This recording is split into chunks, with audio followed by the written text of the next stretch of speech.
पवन पांडे नाम के एक व्यक्ति फिलहाल अयोध्या के केस में खूब चर्चा में है और कहा यह जा रहा है कि अगर कोई पर्दे के पीछे से मोहित खान की मदद करने की कोशिश कर रहा है तो वो पवन पांडे है। कौन है पवन पांडे और समाजवादी पार्टी से क्या है इनका रिश्ता और क्यों इनको लोग सोशल मीडिया पे बहुत कुछ लिख रहे। इनके घर में जब एक टीवी चैनल के संवाददाता घुसे तो जब उनसे ये कहा गया कि अगर डीएनए रिपोर्ट की जो जांच की जो मांग है वो गलत है तो आप हमारे घर में जब रिपोर्टिंग करने आए हैं तो यहां पर अगर आप पर कोई आरोप लगा दे तो क्या आपकी जांच नहीं होनी चाहिए या उन आरोपों की जांच नहीं होनी चाहिए। ये दुनिया भर के केसेस का एग्जाम्पल देते हैं कि बीजेपी के राज में वहां केस हुआ यहां केस हुआ, लेकिन पवन पांडे नाम की ये व्यक्ति मोहित खान के लिए इतना क्यों परेशान है। क्या मोहित खान सिर्फ समाजवादी पार्टी का नगर अध्यक्ष है इसलिए परेशान है? क्या उनको चुनाव जीतना है समाजवादी पार्टी के टिकट से इसलिए मोहित खान के बारे में हैरान कर देने वाली बातें और दावे करते हैं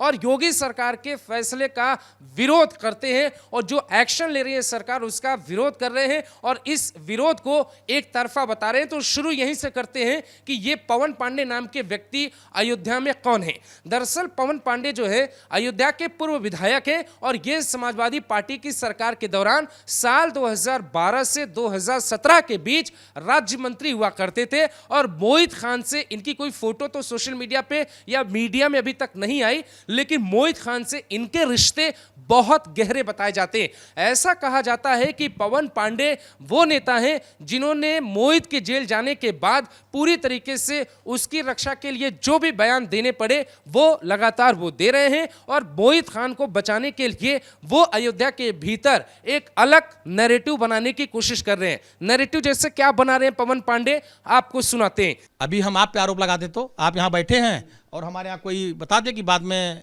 आप कहीं जाइए किसी ऑफिस में और कोई लड़की आप पे आरोप लगा दे तो ये तो दुनिया जानती है कि अब मोहित गुनाहगार है या निर्दोष है, ये जो तय करने का अधिकार है वो देश की न्यायालयों को होता है और सुप्रीम कोर्ट से लेके जो जिला अदालत होती है वहां तक आप जाइए, केस लड़िए, आप न्याय की मांग करिए। दूसरी बात यह है कि जब भी अब जो पीड़िता होती है नाबालिग होती है तो वहां पे जैसे ही बयान दर्ज होगा आपको तुरंत गिरफ्तार किया जाएगा और आपकी जो गिरफ्तारी होती है वो गैर जमानती होती है। आपको बाहर आने का मौका तब तक नहीं मिलेगा जब तक उस केस में कुछ बड़े साक्ष्य आपके पक्ष में ना मिल जाए। तो मोहित खान के लिए उसके बावजूद भी पवन पांडे नाम के व्यक्ति का यह कहना है, जो समाजवादी पार्टी सरकार में पूर्व राज्य मंत्री रहे, उनका यह कहना है कि ये जो योगी सरकार है वो जो है बदले की भावना से कार्रवाई कर रही है और मोहित खान को फंसाने की कोशिश कर रही है। डीएनए टेस्ट होना चाहिए, डीएनए की जो जांच आनी चाहिए, जो रिपोर्ट आनी चाहिए, उसके बाद कार्रवाई करनी चाहिए। लोग ये सवाल पूछ रहे हैं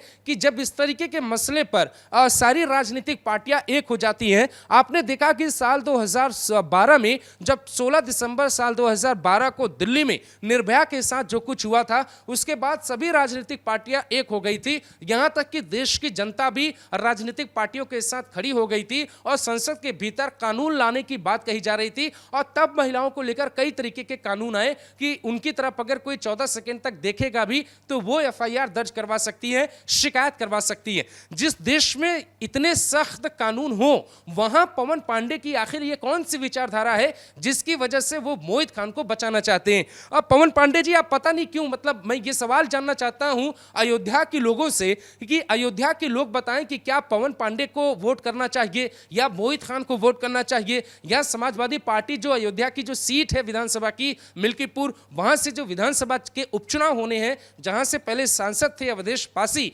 उनकी जगह पर उनके बेटे को टिकट देने का जो प्लान समाजवादी पार्टी तैयार कर रही है। तो मैं ये सवाल अयोध्या के लोगों से पूछना चाहता हूं कि क्या वो चुनाव में समाजवादी पार्टी को वोट देंगे और अगर वो वोट देंगे तो क्या उनको अपनी ही पार्टी से नहीं पूछना चाहिए कि जब महिला सुरक्षा की बात हो रही है तो आप इस तरीके के बयान और आपके नेता इस तरीके के बयान क्यों दे रहे हैं। सवाल सिर्फ ये है कि जब अयोध्या के भीतर कुछ भी गलत हुआ तो इसमें धर्म कहां से आ गया। इसमें मोहित खान हो या फिर कोई और व्यक्ति जाति हो, धर्म कैसे आ सकता है? इसमें इंसान ने जो गलत काम किया है उसकी सजा होनी चाहिए। लेकिन क्या आपने देखा किसी टीवी चैनल पर कोई व्यक्ति ये आकर कहता हुआ दिखाई दिया मुसलमानों की तरफ से या मुस्लिम नेताओं की तरफ से या समाजवादी पार्टी के नेताओं की तरफ से कि मोहित ने बहुत बड़ा गलत काम किया है, आप जो है उन पर कार्रवाई करिए? मोहित के बारे में जो लोग भी मीडिया पर बात कर रहे थे उनका सिर्फ इतना कहना था कि मोहित जो है उनको फंसाया जा रहा है और उसको जो है बुरी तरीके से घसीटा जा रहा है राजनीति में, जबकि वो व्यक्ति ऐसा नहीं था। हम तो इतने दिनों से जानते थे, उतने दिनों से जानते थे। लेकिन कहानी ये है कि ये जो पवन पांडे हैं ये समाजवादी पार्टी के नेता हैं और ये कुछ इस तरीके से मोहित को बचा रहे हैं जैसा उनको नहीं बचाना चाहिए। मैं आपसे बस एक सवाल पूछना चाहता हूं कि आप मोहित को तो छोड़िए, पवन पांडे जैसे नेताओं के बारे में क्या कहेंगे? और आज आपको कमेंट करके जाना है पवन पांडे को क्या संदेश देना चाहते हैं आप।